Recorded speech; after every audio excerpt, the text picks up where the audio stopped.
ఒకసారి dress details చూసేద్దాం. Yoke part దగ్గర అంతా వర్క్ వచ్చింది. ఇక్కడ చూసినట్టయితే మొత్తం కడ్దానా బీడ్స్ మధ్యలో నాట్ వర్క్ తోటి మొత్తం నీట్గా ఇచ్చేస్తున్నారు యోక్ పార్ట్ అంతాను. ఫ్యాబ్రిక్ చూసుకుంటే సాఫ్ట్గా ఉంది, చాలా స్కిన్ ఫ్రెండ్లీ అని చెప్పొచ్చు. బాడీ పార్ట్ అంతా అక్కడక్కడ ఫ్లవర్ బూటీస్తో హైలైట్ చేశారు.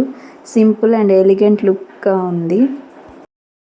బాటమ్ వచ్చేసరికి రామా బ్లూ అండ్ దానికి మ్యాచింగ్ అదే కలర్లో ఆర్గాంజా దుపట్టా వచ్చింది. సూపర్బ్ అంటే సూపర్బ్ అని చెప్పొచ్చు. వీడియోలో కొంచెం లైట్ కలర్ అనేది లైట్ వల్ల ఎఫెక్ట్ అయ్యి ఉండొచ్చు, కానీ ఇది డార్క్ రామా బ్లూ కలర్. అదే కలర్లో దుపట్టా కూడా ఆర్గాంజాలో సాఫ్ట్ ఫ్యాబ్రిక్ ఇచ్చేసాడు. బార్డర్ అంతా జరీతో హైలైట్ చేశారు. ఎవరికైనా నచ్చితే స్క్రీన్ మీద ఉన్న వాట్సాప్ నెంబర్కి మెసేజ్ చేసి బుక్ చేసుకోండి. Thank you.